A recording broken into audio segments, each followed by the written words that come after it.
So it went fast. It was hard getting it done that fast. But Do you have contracts yet? Mhm. Okay. Wow. They're on the ball. Tor takes like 8 months for contracts. I would die, especially if they didn't let you announce. Yeah. Because some agents don't like you to announce until Right, you've got your until you got contract, and contracts, so you have yeah. to keep that information quiet. Sarah's like, hey, how about we announce Monday? So I sat on it for like 3 days or something ridiculous. But anyway, it was a preempt, and what that means is Random House came in quick with an offer so that other people wouldn't come in, and then it gets sent to auction. So if it gets sent to auction, then it drives the advances up, stuff like that. So a preempt is when they're coming in saying, we want it right now, and if you will take the chance of going with us, then, whatever. We'll make you the deal right now. And Sarah had said, I think, she said, before you make a decision on whether to, let it go to auction or take the preempt, I want you to talk to the editor. And so I got to talk to her on the phone, and I could tell by talking to her that the vision they had for the book and where they wanted to push it and what they were going to do for marketing and stuff like that, that it was the perfect fit. She was somebody that I could work with really well and not just somebody I could talk to like a normal person. Because when it's your editor and you're dealing with so many things, you don't want to be afraid of your editor. And they offered lead title too, which I'm going to turn that down, lead title from Around the House. So anyway, that was the deal. Any other questions? How has that been working with your editor and the house? Like, how many revisions have you guys done? Well, I just got my editorial letter Friday, so it was a lot. She gave me 9 pages, and it goes through telling a bunch of things, and they could be difficult. There was a lot of things like deeper into this character motivation and look at relationship parallels here. It wasn't like go to page 57 and make this transition smoother. It isn't things like that at first. My editor's been great because she said, if you even fix nothing at all, I'll still be proud to publish this book. So fix whatever resonates with you. Some editors are not that easygoing. And some can go through rounds and rounds and rounds of edits. And some are on a tighter schedule. I am luckily not on a tight schedule because it's a fall release. And so since we're already past fall, it's not till a year from September before it comes out. So I don't know. I don't know how many we'll go through. What's your editor's name? Shayna Corey. I've heard of some situations where there are, pseudo agents out there, agents that you wouldn't want to be with. Are there any things that you know of that you advise keeping an eye out for at agents or people that are posing as agents? Well, first off, if they ask you for any money, then do not run away. Run away from those because that's not a real agent. Ask them about their sales because you want people who have sold in your genre and in your age group, because just because they're a good agent for there's a girl I know whose agent is really good at selling adult romance, but she is a YA contemporary and she's had a really hard time selling it because that agent doesn't have the contacts for her story. So you want to make sure that they've sold in yours. There's a lot of ways to go out and search for agents. I took the cheater's way and went through Publishers Marketplace.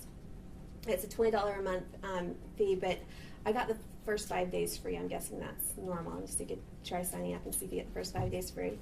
But it has a thing there where you can list deal makers. So I just went and listed all the deal makers that were agents for middle grade, and it showed me the top 100. So I just started researching there. I just started from the top and went down and researched every one of them. If you're not sure about your query, I would say maybe not even start with your #1 dream agent first, because you want to see how your query works. I had reworked my query for 5 months, and I knew I'd gotten to the point where there was no way I could make it any better. If it wasn't good enough, then I wasn't good enough yet, and my book wasn't good enough.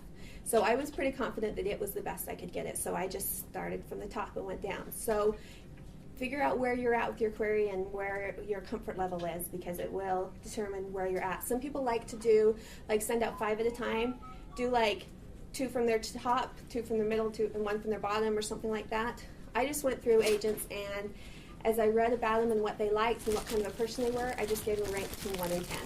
And so then after, I just moved their names with their ranks to see who I wanted to query. But Literary Rambles is an excellent blog to go to, because they have information on all of the top agents, and pretty much all the really, really good ones they have. And they have everything gathered into one place, like all of their interviews, like things they've said about what kinds of things they're looking for, and lots of links to go to. The only caveat on Literary Rambles is that it's middle grade and YA focused. Oh, So they do other stuff, but Literary Rambles is focused on the Doodle section.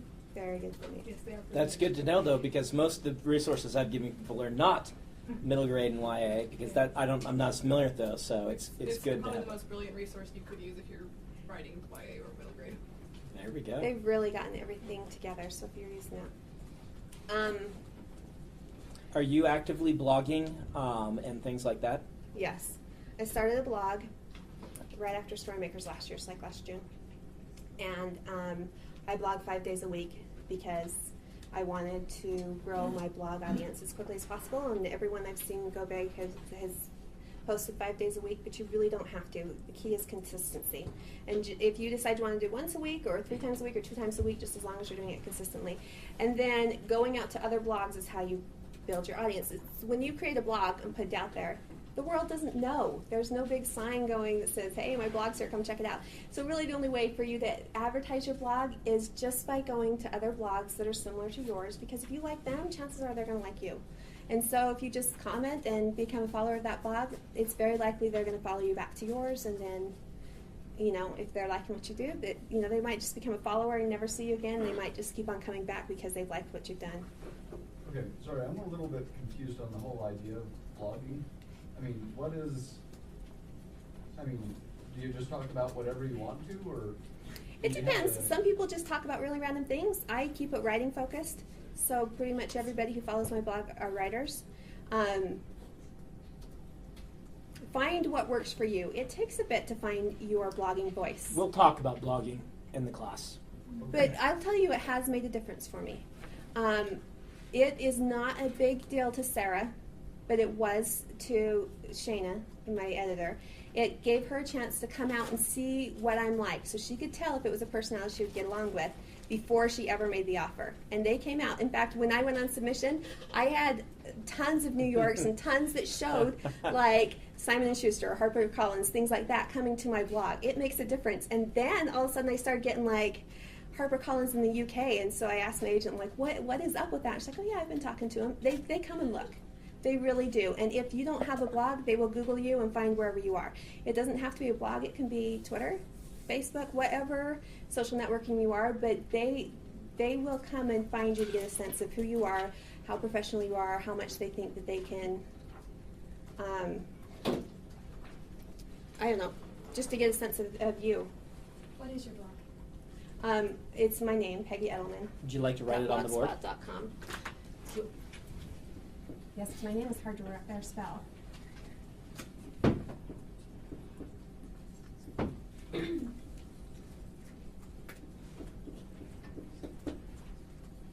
Man, your handwriting's really good. And yes, my post today had a picture of Brandon in it. Oh. I was on Jeopardy 2 days ago. Did you guys see me? I was one of the clues. Really? Yes.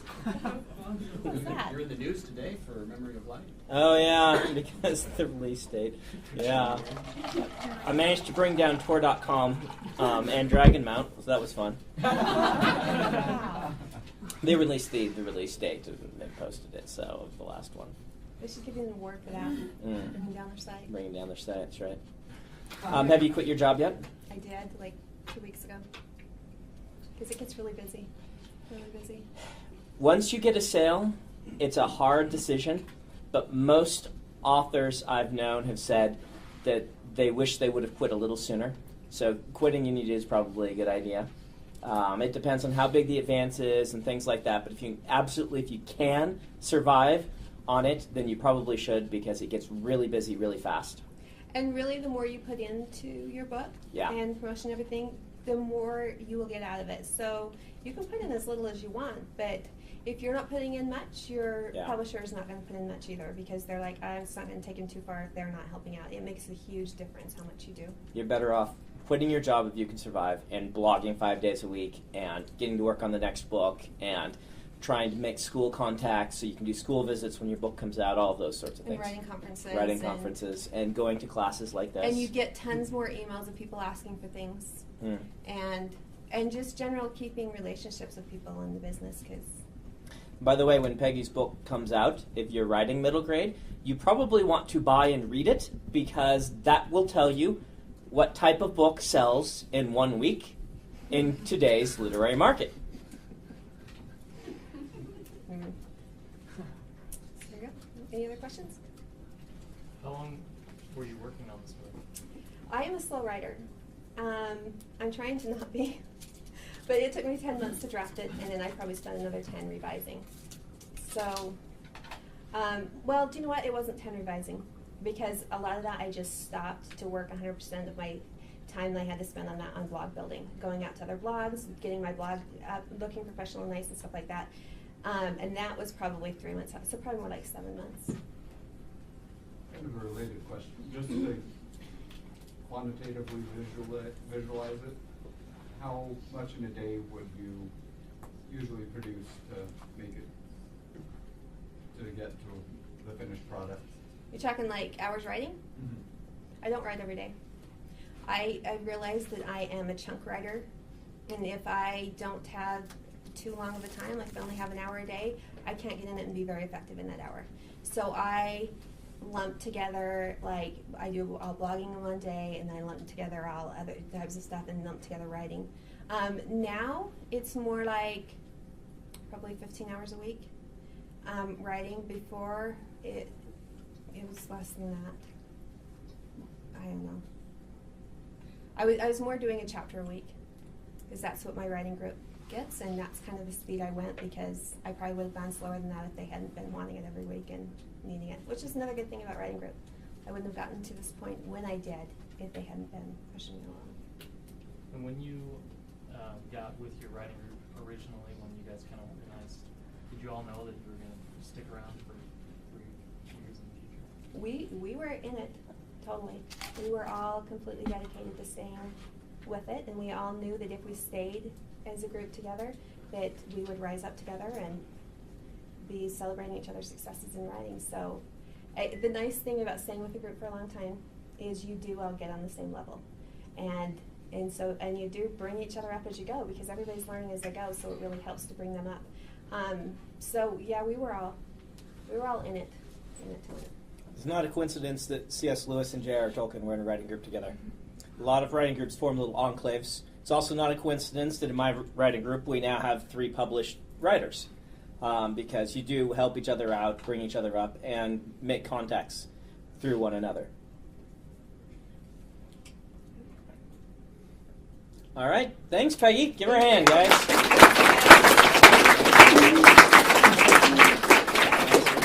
We'll have you teach in this class in a few years.